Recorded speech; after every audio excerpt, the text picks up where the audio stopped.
After we have learned about the common source and common emitter amplifiers, this will be another form of the common source. Previously, the source pin was connected to ground, right? In this case, we will connect it to ground through a resistor, which we call the source resistance. We still consider this configuration to be a common source configuration. Let's take a look at why we need to connect it this way. It will tell us that connecting R's when doing the engineering equations will show us how the various properties improve, what gets better, what gets worse, and so on. Let's take a look. So, as they say, normally we tend to connect R's at the source pin because it has quite a variety of benefits. Let's take a look. From this circuit here, when we proceed to convert the circuit into a small signal circuit model to represent the MOSFET, we often find that we prefer to utilize the T-model configuration. This is especially true in scenarios where there is a resistor denoted as R connected directly at the source pin to ground. In these specific cases, the T-model is usually preferred, meaning it is significantly more commonly used than the alternative pi model. As you can clearly see here in this diagram, this particular circuit utilizes the T-model approach. Instead of relying on the standard GMVG's dependent source, you see, it just uses a simple current source. And this is the resistor 1 over GM. Now let's take a look and analyze the characteristics of this common source with source resistance. As always, the first step, right? The input current. This part is 0, right? Therefore, Rn is infinity, and V input is at this node, the gate node. Don't forget, the gate node is no longer VG's. Okay? Therefore, V input here has a value. Since the current is 0, this node has the same value as this node. V input will be equal to V signal, which is the signal we want to amplify. After that, VG's, which is the variable that causes the current here to change, will depend on the ratio. If we look at this carefully, what would this be? The node voltage is V input, and this is connected in series to ground, so it's a voltage divider circuit just like before, right? Here we can see that it will have what? This has VGs, right, dropping across R1 over GM here, and this would be the source voltage, right? With a source like this Vi, we can see that this is the input voltage passing through two resistors to ground, right? So we can write it as a voltage divider equation where VGS is R, right, divided by the total R, which is this one multiplied by Vi. So multiply by 1 over GM, and you can write the equation like this. What this means is that this R's can be used. We can use it to calculate and adjust the magnitude of V's, because from this equation, if you remember from before, in a common source configuration, VGs would be equal to V input. But with this R's connected, it causes the VG's value to decrease. Why? Because if, let's say, the V input or V signal here suddenly has a relatively high value, it would cause the MOSFET's operating range to fall out of the linear region, right? Because previously in the common source configuration, V signal was equal to VI, which was equal to VG's. But this time, if the V signal increases, Vi also increases, V input increases, but VG's does not increase at the same ratio because it is divided by the factor of 1 plus GMRs. And we use this RS to ensure that this VGS will not become too large. And that would cause it to enter a non-linear range. This is the first primary advantage of this configuration. The second one is that having R's added will significantly increase the bandwidth of the amplifier, effectively making the frequency response much wider and more versatile for your specific application. Bandwidth, well, you might not know it yet, but bandwidth is the frequency range that the designed amplifier can operate within the designed frequency range. For example, suppose the gain is equal to 10. The operating frequency range might be specified as a bandwidth, meaning it can work up to 100 kHz. And beyond this, the gain will no longer be what was designed. It's like one of the specifications of the amplifier circuit. We will learn more about what bandwidth is and how it works later on. But for now, just know that the added R's causes the bandwidth range to have a value. The range becomes wider, right? Suppose earlier I said 100 kHz, right? That was for a common source. If we say it's a common source with this R's, it might become 200 kHz, for example. The reason this happens is due to what we call negative feedback. We will learn more about what negative feedback is later on, what it is. For now, just listen along, okay? After that, this negative feedback causes a reduction in gain, if we take a look at this circuit, for example, we can see that Vout is equal to what? The current I flows in this direction, right? I flows in this direction and also flows in this direction, right? So Vout is equal to minus I multiplied by R, and I flows in this direction, right? So V input is equal to the current flowing through these two resistors. So we have this specific value here, right? Now let's consider the open loop gain, which is defined as Vout divided by Vi.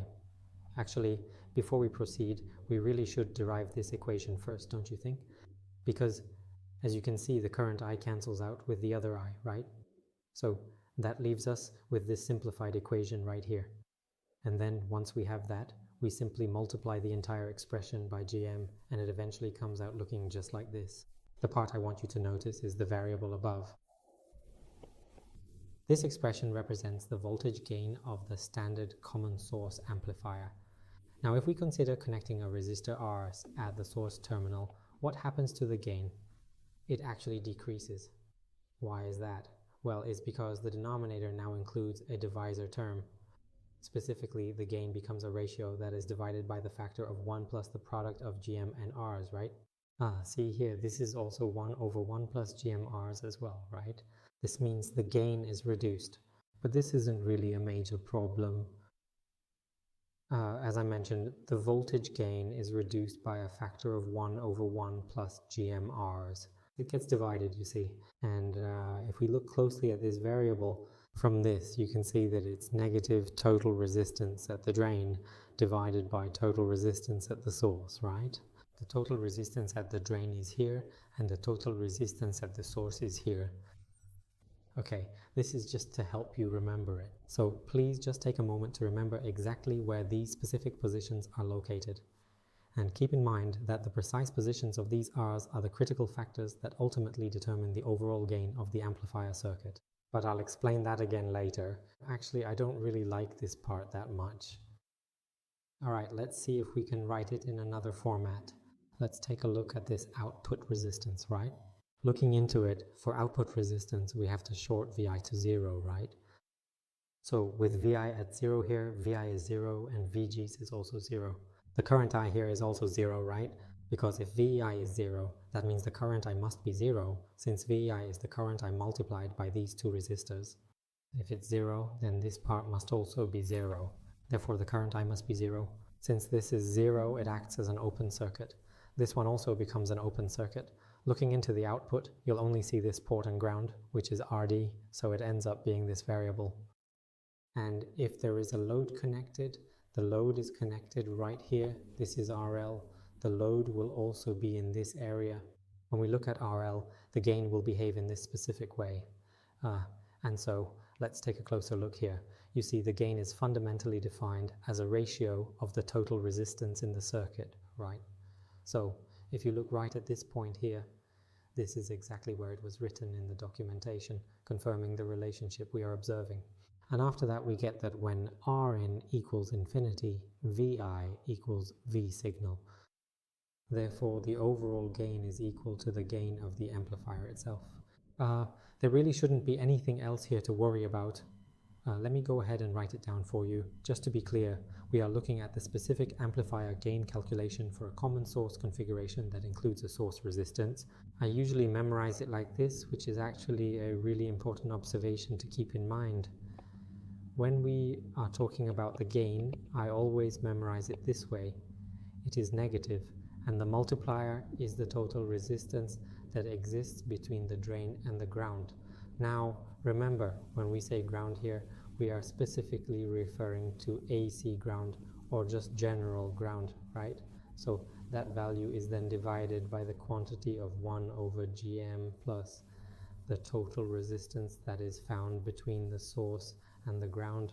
I usually memorize it like this because that term 1 over GM is essentially the internal resistance of the MOSFET itself. If I were to just say total resistance at the source, it might be a little bit confusing for you, right? Because if you write it out like this, it becomes much clearer. Let's take a closer look at exactly what the total resistance between the drain and the ground consists of, so we can fully understand the circuit behavior. Here is the drain load, and here is the ground. So there are two components, right? And if we say the denominator is 1 over Gm plus the total resistance between the source and ground, then we have this 1 over Gm plus the total resistance between the source and ground, which is just Rs. It actually comes out to be the same result with just 1, because otherwise, if it is written this way, some people might accidentally leave out the 1 over Gm term in the equation. So to make sure we are clear, let's go ahead and try an example. This is example number 5. It says that from example 3, we have a V signal of 50 millivolts peak, which gives an output signal of about 1 volt peak. And then it says suddenly the V signal increases to 0.2 volts peak. This is 50 millivolts. This is 0.2. This is 200, 100 millivolts. So it increases quite a lot. There is a significant chance that the signal could fall out of the linear operating range. Because of this, we are going to improve our circuit design to keep the VGs from changing too much, which is essential to ensure the MOSFET stays firmly in the linear range and no unwanted distortion occurs in our output signal. So they want us to find what the value of Rs should be, what the overall gain of the system will be, and they also ask for the peak signal at the output. For now, let's assume the output is infinity, so we don't need to worry about that yet. Because this is a discrete circuit, we don't take this output into account anyway. From the third circuit, we know that Vi equals VGs, which is 50 millivolts, and Gm is 2 millisiemens. Oh, millisiemens, sorry. Where is the amplifier located? In this area. Now, looking at this specific M component, I realize I might have misremembered the initial setup. Actually, we do need to connect the output terminal as well to ensure the circuit functions properly. Let me double check that value for you. Yes, that is absolutely correct. It is set to 20 kilo ohms. So to be perfectly clear and confirm the specifications, the resistance value we are working with here is indeed 20 kilo ohms. And I hope this one is also 20 kilo ohms, I guess. Let's go check it out from the third example. In the third example, it's 20 kilo ohms, the load is 20, and the signal is 100. Okay, the signal part is wrong here. The signal. This specific part is 100, so let's consider what exactly should we do next. He mentions that this V signal value increases by 0.2, right? From this point forward, if we take a closer look at the circuit diagram, we will immediately know that the current I is 0, right? Therefore, we can conclude that the V input is exactly equal to the V signal.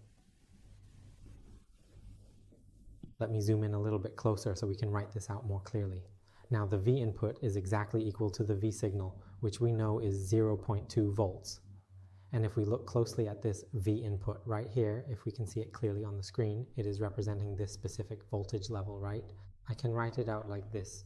Here, it must be small signal V input, has two resistors connected to ground. This one is 1 over Gm. The voltage drop across it is VGs. This is the source node, right? Let's just call the voltage V source. This is our source, right? And this might be the voltage, which is Vi from here, right? I'm writing this part out to make it easier to understand that the node voltage here is Vi, right? It's just like a voltage divider, isn't it? So I can write out what Vi equals, right? The voltage drop across these two resistors added together is VGs plus V source, right? What is VGs? Looking back at our previous example of 50 millivolts, that value will equal 0.05 plus Vs, right? So with that in mind, what is the actual value of Vs, or as we often refer to it, the V source? 0.15 volts. And what will the value of V source be? We already know what, right? This current I, right, flows through, right? Since the current I flows directly through this path, we need to determine the value of V source. We know that voltage equals the current I multiplied by Rs. So, rearranging this, we get that Rs equals 0.15 divided by I. Now, what exactly is I? It is the current that changes, right? We need to consider how that variation impacts our calculation. This one it's the drain current, right? The changing drain current can be written as a simple formula, 0.15. This essentially means that the current I is equal to the transconductance Gm multiplied by the gate to source voltage Vgs. So now we are going to go ahead and plug the numbers in. If we take the value of 0.15 and multiply it by 2 milli, and then take that result and multiply it further by 50 millivolts, we can walk through the calculation step by step to see how it all comes together. When you perform this specific sequence of mathematical operations, the final result of the calculation comes out to exactly 1.5 kilo ohms, which is the precise value we are looking for in this particular circuit analysis scenario. I think you understand the origin of this, right? After that, what do we do? We know that for the MOSFET, since V signal is equal to V input, therefore we can conclude that this overall gain will be exactly equal to the gain of the amplifier circuit itself. Now, do you recall what that specific value is? It is a negative value. So, do you remember the formula? It involves the total resistance between the source and the AC ground, as well as the resistance between the drain and the AC ground. So let's look at the circuit diagram together. What are those values exactly? There is the drain terminal, right? And if you look at the connection with the ground, you will see that both the resistor RT and the load resistor RL are connected in parallel. And what else? Minus the denominator is 1 over Gm plus what? The total resistance between the source and AC ground, which is just this RS. So this becomes what? Minus 20k in parallel with 20k. 1 over. Let's break down this calculation. We have Gm, which is 1 over 2 milli, and we are adding that to Rs, which is 1.5k. Given these specific values, what is the final result of this expression?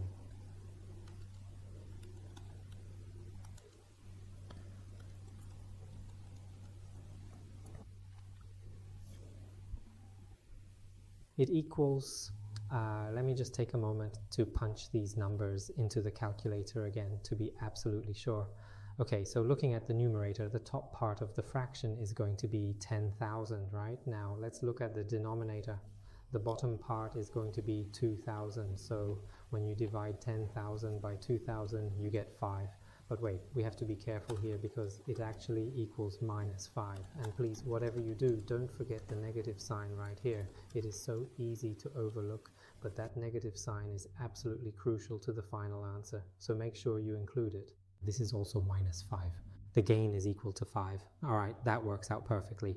Are there any other questions you might have at this stage? You might be wondering what the final peak output value will actually be. From this, taking these specific values here, we can write that Vout equals Vin multiplied by the gain. Wait, let me double check that. Yes, if it's Vin, it must be multiplied by the gain factor. Or alternatively, you could write it as V signal multiplied by the overall gain as well. It is essentially the same relationship, just expressed using slightly different terminology, but both will lead you to the exact same result for your circuit analysis. Here you can see that Vin and V signal are equal. The gain here is also the same. Therefore, if we want to determine what the final result will be, we need to look at the calculation. So, taking our input voltage, Vin, which is 0.2 volts, and multiplying that specific value by a factor of 5, we can see that the math works out quite simply, and the final output comes out to be exactly 1 volt. As you can see, the output value here is equal to the common source one, even if the signal increases by how much? It increased fourfold, from 50 millivolts to 200 millivolts.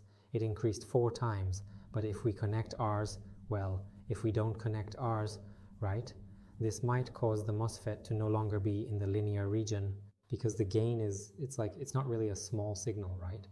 But if we connect this Rs, our amplifier circuit can still remain in the linear region because VG still has a value of 50 millivolts. Even though the gain decreases, it can still provide an output with a peak voltage of 1 volt, just like the common source configuration.